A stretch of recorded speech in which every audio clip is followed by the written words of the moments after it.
Look at India. In a world that lacks leadership globally, Asia has a lot of leadership locally. And Modi's win is huge. I was in India a couple months ago, and I was astonished at the biggest complaints that I heard domestically. I heard that Modi's traveling too much, spreading himself too thin, not able to follow up as much as people had hoped.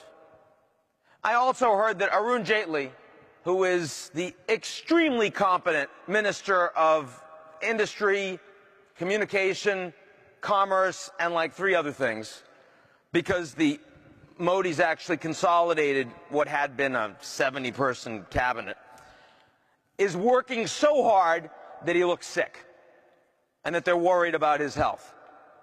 I got to tell you, the idea that in India those would be your two biggest complaints is astonishing. Right? I mean, this is a country that never had leadership of a party, and now you have Modi that actually controls the BJP. This is a government that actually shows up for work. This is a government that actually isn't corrupt. Truly isn't corrupt. That's astonishing in India. Now, don't get me wrong. The place is decentralized. It's going to take a long time. But you have a good 9 chief ministers of key provinces along the Western Industrial Corridor.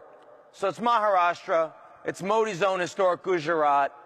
You look at Hyderabad, you look at Bangalore, and these are places that are aligned with Modi, and they are implementing policy, and they are going to take off.